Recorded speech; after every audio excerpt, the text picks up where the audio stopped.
So hi friends, ఎలా ఉన్నారు మీరంతా? ఐ హోప్ మీ అందరూ బాగానే ఉండాలని కోరుకున్నానండి.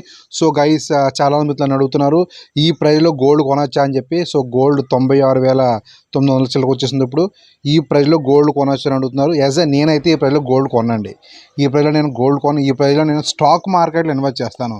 So like Karur Vysya bank share కానీ, టాటా పవరు, టాటా మోటరు, నాల్కో, హిందాల్కో ఇలాంటి షేర్లు ఇన్వెస్ట్ చేసుకుంటానండి. సో ఇప్పుడు ఎందుకంటే హెవీగా పెరిగిన బంగారం తగ్గుతుంది. మినిమం మళ్ళీ 80,000, 90,000-80,000 దాకా వచ్చే అవకాశం ఉంది. అప్పుడు కొనుక్కొని కావాలండి. ఇప్పుడైతే మాత్రం నేను బంగారం జోలికి వెళ్ళను. సో కొనుక్కుంటే స్టాక్స్ కొనుక్కుంటాను. ఓకే, ఫస్ట్ కోవిడ్ విషయానికి వెళ్తే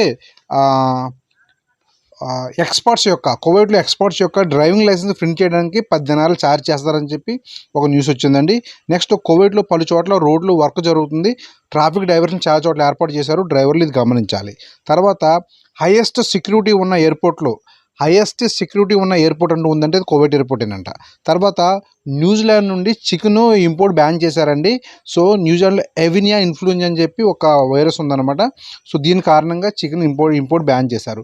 తర్వాత, మండే రేపు వెదర్ కొంచెం డస్టీగా ఉంటుందండి. సో గమనించాలి. తర్వాత ఇంకో విషయం ఏంటంటే, ఫోన్ స్కామ్ ద్వారా ఒక కువైతీ వ్యక్తి దగ్గర 37,000 దినాలు అస్సాం కొట్టేశారంట. సో తర్వాత, ఈ ఏషియన్ డెలివరీ డ్రైవర్ని కత్తితో పొడిచారంట అండి. ఈరోజు అసలు న్యూస్ తెలిసిందా ఎవరికన్నా? ఒక డెలివరీ డ్రైవర్ని కత్తితో పొడిచారంట. మరి ఎవరు పొడిచారో తెలియలేదు కానీ పొడిచారంట. సో చదువు విషయానికి వెళ్తే సౌదీ అరేబియా 95% ఎడారి, 5% మాత్రమే నివాస యోగ్యమైన ప్రదేశం ఇప్పుడు. కానీ 8 మిలియన్ల కిందట సౌదీ అరేబియా గ్రీన్ ఓయసిస్ అంటే పచ్చదనం కలిగిన ప్రాంతం అంటండి. సో ఇప్పుడు భూమిపైన జరిగిన మార్పుల వల్ల ఈ విధంగా ఎడారి దేశంగా మారిపోయింది. కానీ ఈ విధంగా ఎడారి దేశంగా మారడం వాళ్ళకి ప్లస్ పాయింట్ అండి. ఫుల్గా క్రూడ్ ఆయిల్ దొరుకుతుంది. సో ఇది వాళ్ళ ప్లస్ పాయింటే. తర్వాత, జద్దా పోలీసులు 4గురిని అరెస్ట్ చేశారు. వీళ్ళు జద్దాలో మసాజ్ సెంటర్లు బాగున్నారా అని చెప్పి మసాజ్ సెంటర్లు నడుపుతున్నారంటండి. వాళ్ళని అరెస్ట్ చేశారు. తర్వాత, ఏప్రిల్ 29 నుండి హజ్ వీజా లేకుండా మక్కాలో ఎంట్రీ లేదంట. చాలా స్ట్రిక్ట్గా రూల్ పెట్టారు. ఏప్రిల్ 29 నుండి హజ్ వీజా లేకుండా, హజ్ పర్మిట్ లేకుండా అసలు ఎంట్రీ లేదంటండి. సో తర్వాత, Saudi actor blood money pay చేశాడండి ఒక పాకిస్తానీ వ్యక్తి ఒక యాక్సిడెంట్లో ఒక ప్రాణాలు తీసి జైల్లో ఉన్నాడు. ఇతని యొక్క వీడియో ఒకటి వైరల్ అయిందంటే, నా కిడ్నీలు అమ్మేసి బ్లడ్ మనీ తీసుకోండి అని చెప్పి, నేను ఇంకా బతకనని చెప్పి వీడియో పెడితే ఒక యాక్టర్ స్పందించి 2,50,000 రియల్ బ్లడ్ మనీ పే చేసి అతను విడుదల చేశాడంటండి. చూడండి ఎంత మంచి పెద్ద మనసు ఉన్న మహారాజా ఈ సౌదీ వ్యక్తి. యుఏ విషయానికి వెళ్తే షార్జా బుక్రా స్ట్రీట్లో బిల్డింగ్లో ఫైర్ యాక్సిడెంట్ అయింది. షార్జాలో ఎవరు ఉన్నారో వార్తలు చూస్తున్నారా? మీకు తెలిసే ఉంటుందండి. బుక్రా స్ట్రీట్లో ఉన్న బిల్డింగ్లో ఫైర్ యాక్సిడెంట్ అయింది. ఓకే, అబుదాబి పోలీసులు మీకు మంచి చెడు తెలియకుండా సోషల్ మీడియాలో అబుదాబి కోసం పిచ్చివన్నీ షేర్ చేయొద్దు. అబుదాబి కోసం కొంచెం నెగిటివ్ మధ్యన షేర్ చేస్తున్నారని నెగిటివ్ పోస్టులు అవి షేర్ చేయొద్దని చెప్పి అధికారులు తెలియజేశారు. తర్వాత, ఒక వ్యక్తి బైక్ పైన స్టంట్లు చేస్తున్నాడు. సో అతను అరెస్ట్ చేశారు అధికారులు. సో 90% రోడ్ యాక్సిడెంట్లు తగ్గిపోయాయండి. ఇప్పుడు దుబాయ్లో 90% రోడ్ యాక్సిడెంట్లు తగ్గిపోయాయి, అంటే రోడ్డు మరణాలు కూడా తగ్గిపోయాయి. నెక్స్ట్, హ్యూమన్ ట్రాఫికింగ్ డ్రగ్స్ కేసులో ఒక ఆఫ్రికాకి చెందిన వ్యక్తులకి జీవితఖైదు విధించారు. జాబులు ఇస్తామని చెప్పి మనుషులు రప్పించడం, వాళ్ళకి వ్యభిచార కేంద్రాలకి ఇలాంటివి అనమాట జీవితఖైదు విధించారు. సో వామన్ విషయానికి వెళ్తే గత 2 నెలల్లో 6,68,000 మంది విజిటర్స్ వామన్కి వచ్చారంట అండి. నెక్స్ట్, అమెరికా పైన చైనా పైన అమెరికా టారిఫ్ విధిస్తుంది కదండి. దీనివల్ల వామన్ కూడా కొంత ఇబ్బంది ఏర్పడుతుంది ఇంపోర్ట్ ఎక్స్పోర్ట్ల పైన. ఎందుకంటే చాలా వరకు ముడి సరుకు చైనా నుంచి వస్తుంది. సో వామన్ కూడా కొంచెం ఎఫెక్ట్ ఉందని చెప్పి అధికారులు తెలియజేశారు. నెక్స్ట్, మస్కట్ మెయిన్ రోడ్లో ట్రాఫిక్లు జామ్ అవుతున్నాయండి. మెయిన్ రోడ్లో డ్రైవ్ చేసే వాళ్ళు ఈ విషయం గమనించండి, ట్రాఫిక్ జామ్ అవుతుందంట.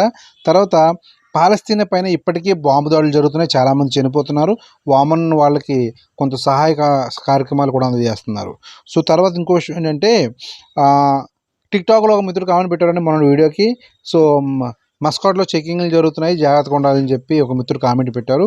సో మస్కాట్లో ఉన్న మన తెలుగు వాళ్ళు జాగ్రత్తగా ఉండాలి, చెకింగ్లు జరుగుతున్నాయంట. తర్వాత ఇంకొక మిత్రుడు కామెంట్ పెట్టారంటే పెళ్లి వీడియోకి సో చదివింపులు ఏమి లేవని చెప్పి, చదివింపులు ఏమి లేవు బెదరు, అది బాగా డబ్బున్న వాళ్ళు పెళ్ళి, రిచ్ పీపుల్ పెళ్ళి అనమాట. ఆ పెళ్ళికి వచ్చిన ఆడవాళ్ళు ఒంటి మీదే అర కేజీ కేజీన్నర బంగారం ఉంది. సో అలాంటి వాళ్ళు చదివింపులు ఏం పెట్టుకుంటారు, చదివింపులు ఏం లేవు. బెహ్రెన్ విషయానికి వెళ్తే రెస్టారెంట్లో జాబ్స్ ఉన్నాయి, అక్కడ జాబ్స్ ఉన్నాయి, ఇక్కడ జాబ్స్ ఉన్నాయని చెప్పి ఫేక్ జాబ్స్ పోస్ట్ చేసి హ్యూమన్ ట్రాఫికింగ్ చేస్తున్న వ్యక్తులకి 2000 బీడీలు ఫైన్ వేశారు. తర్వాత డిజేబుల్స్కి అంటే వికలాంగులకి గవర్నమెంట్ తరపు నుంచి 200 బీడీలు ఆర్థిక సాయం అందజేస్తున్నారండి. అది ఓన్లీ బెహ్రెన్స్కే ఉంటుంది మ్యాక్సిమం.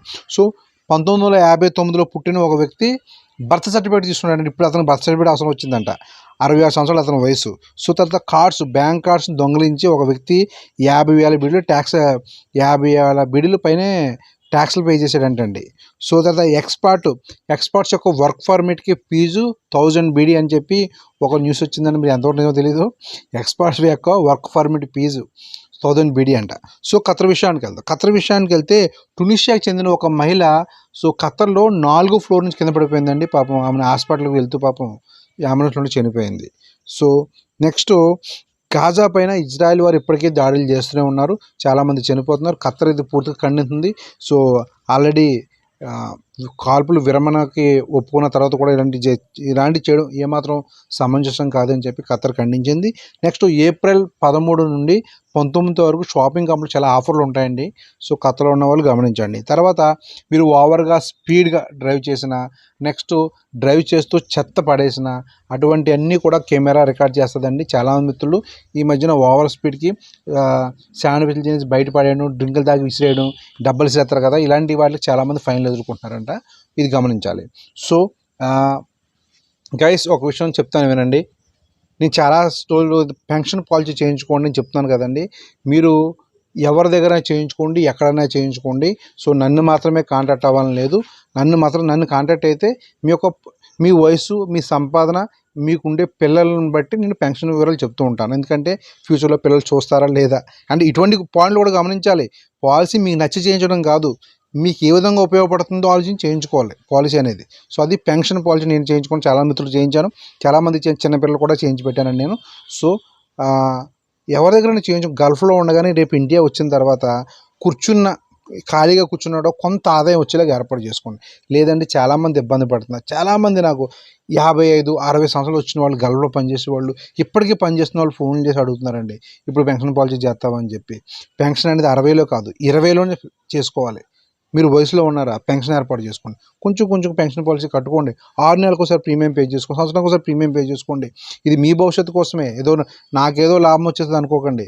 సో నన్ను కాంటాక్ట్ అయితే నేను మీ వయసు, మీ సంపాదన, ఫ్యూచర్లో పిల్లలు చదువులు ఇవన్నీ ఆలోచించి మీకు పెన్షన్ వివరాలు తెలియజేస్తాను. ఓకే గైస్, మన నెక్స్ట్లో మళ్ళీ కలుద్దాం. అంతవరకు బాయ్.